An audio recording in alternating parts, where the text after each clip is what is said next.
بسم اللہ الرحمن الرحیم نحمدہ ونصلی علی رسولہ الکریم۔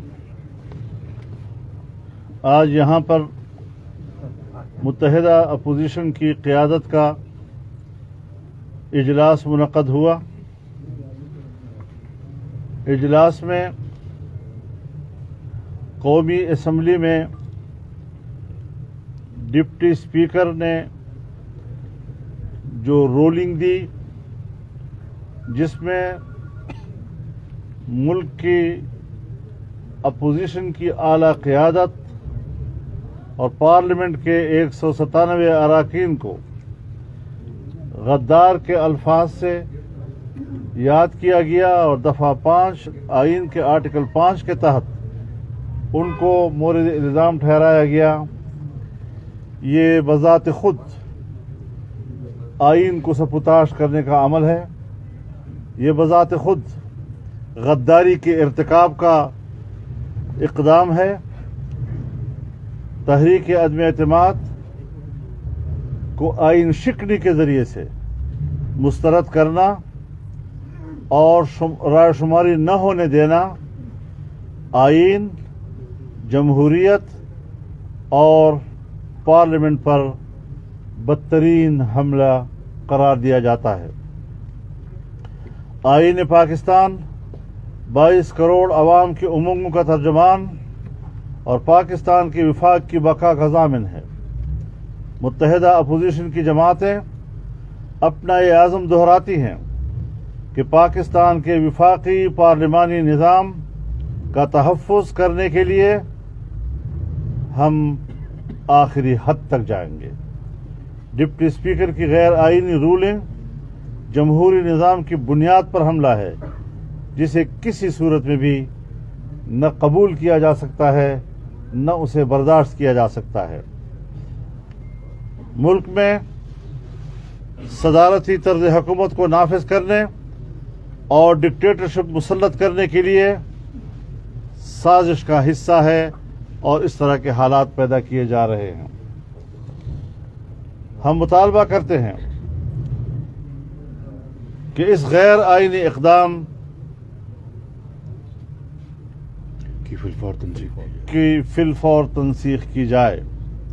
اس وقت معاملہ عدالت میں ہے، لیکن ہم سب نے اس بات پر اتفاق کیا ہے، الیکشن کا تو مطالبہ ہمارا تھا، ہم تو الیکشن مانگ رہے تھے، ہم تو 2018 کے الیکشن کو مینڈیٹ کے چوری ہونے سے تعبیر کر رہے تھے۔ عجیب بات ہے کہ جب تک خط نہیں آیا باہر سے، اس وقت تک تو آپ کو الیکشن یاد نہیں آیا۔ جب عدم اعتماد پیش ہو گیا، 197 اراکین آپ کے مقابلے میں اکثریت کے ساتھ جمع ہو گئے، پھر آپ کو اسے سپوتاش کرنے کے لیے خط کا سہارا لیا۔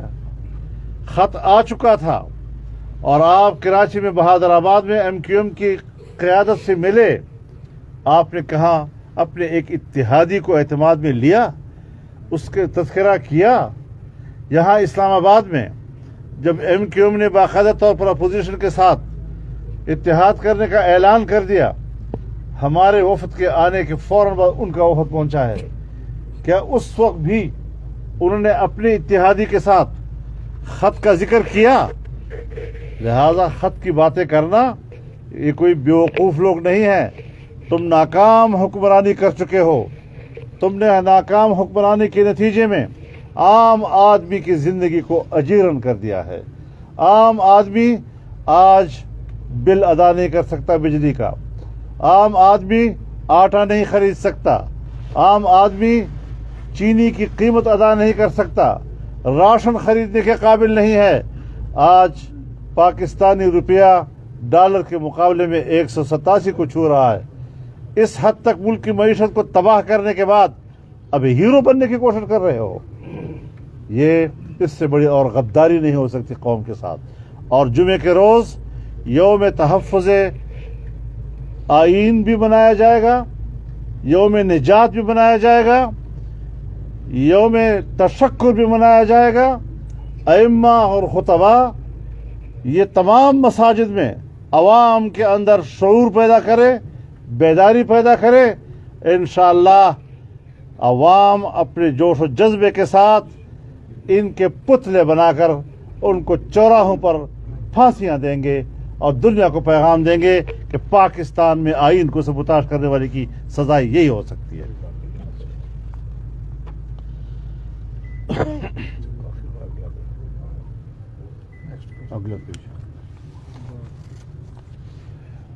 چلو یہاں تو خط آ گیا, پنجاب میں کون سا خط آیا ہے؟ وہاں کیا کرو گے؟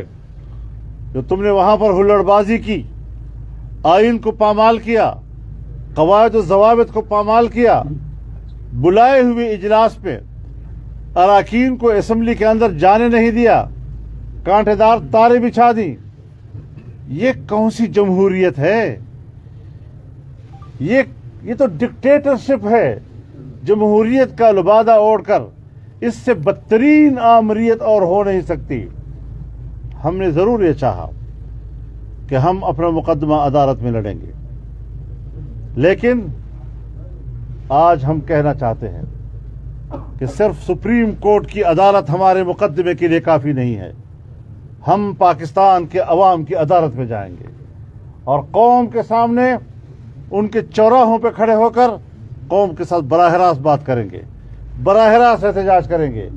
کوئی ایسا فیصلہ جس سے ہمارا آئین مجروح ہوتا ہو, ہمارے جمہوریت مجروح ہوتی ہو, قواعد و ضوابط مجروح ہوتے ہوں, سر آنکھوں پہ عدالت, اس کا احترام, لیکن اس سے اختلاف کرنے کا ہمیں حق پہنچتا ہے. منحال فیصلے پر عمل درآمد آپ کرائیں, لیکن ہم عوام کی عدالت میں اسے لے جانے کا حق محفوظ رکھتے ہیں.